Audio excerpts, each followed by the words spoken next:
রাসূলুল্লাহ সাল্লাল্লাহু আলাইহি সাল্লাম তার মেয়ে ফাতিমা রাদিয়াল্লাহু তাআলা আনহার জন্য পাত্র খুঁজছিলেন। তখন একদিন আবু বকর রাদিয়াল্লাহু তাআলা আনহু আর ওমর রাদিয়াল্লাহু তাআলা আনহু আলী রাদিয়াল্লাহু তাআলা আনহুর সঙ্গে গল্প করছিলেন। দেখলেন আলী রাদিয়াল্লাহু তাআলা আনহু কেমন যেন চুপচাপ। আবু বকর রাদিয়াল্লাহু তাআলা আনহু বলে উঠলেন, আলী, তুমি ফাতিমার কাছে বিয়ের প্রস্তাব দিচ্ছ না কেন?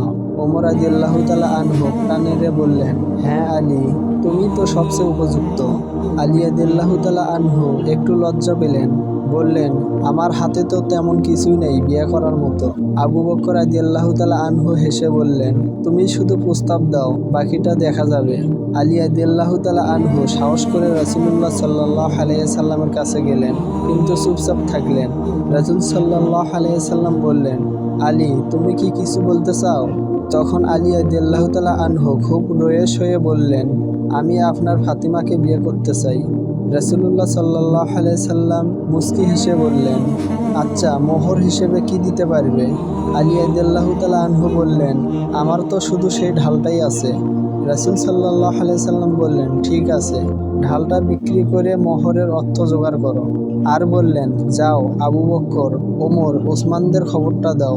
আলী রাদিয়াল্লাহু তাআলা আনহু গিয়ে ওসমান রাদিয়াল্লাহু তাআলা আনহুকে ঘটনা জানালেন। ওসমান রাদিয়াল্লাহু তাআলা আনহু নিজেই সেই ঢালটা কিনে নিলেন। আবার যাবার সময় সেই ঢালটাকেই উপহার হিসেবে দিলেন। তারপর আবার আরও কিছু উপহার দিলেন।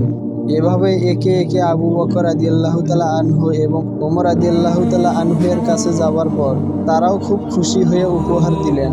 তারপর উপহার এবং ঢাল বিক্রি করা অর্থ নিয়ে আলী রাদিয়াল্লাহু তাআলা আনহু রাসূল সাল্লাল্লাহু আলাইহি সাল্লামের কাছে আসলেন। রাসূল সাল্লাল্লাহু আলাইহি সাল্লাম বললেন, এই উপহারের অর্থ দিয়ে ওয়ালিমার আয়োজন করো। এই হাদিসটি উল্লেখিত আছে সহিহ বুখারী, সহিহ মুসলিম।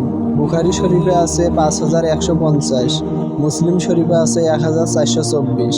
আর রাসূল সাল্লাল্লাহু আলাইহি সাল্লামের হাদিস অবশ্যই অন্যের মাঝে পৌঁছে দেওয়া একটা ঈমানি দায়িত্ব হবে। তাই অবশ্যই 10 জনকে না পারলেও একজনকে শেয়ার করে জানিয়ে দিন। শয়তানের সবচেয়ে প্রিয় কাজ কি জানেন? না জানলে জেনে নিন।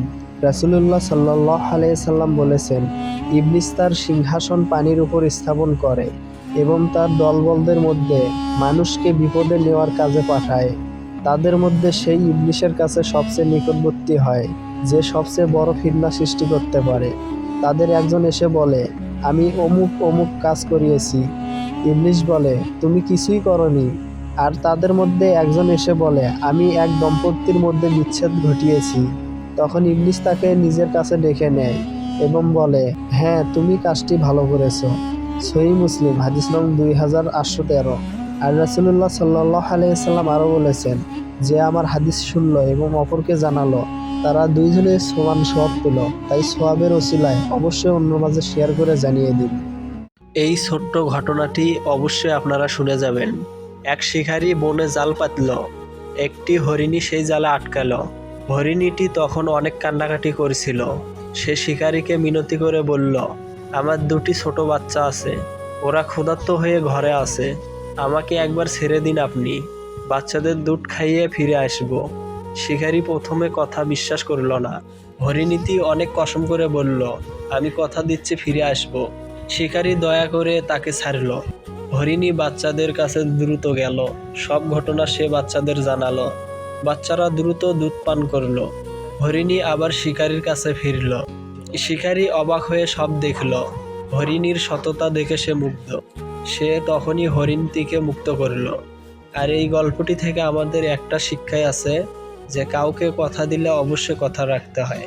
আর সেই কথা রাখার কারণে মানুষ অনেক সম্মান করে।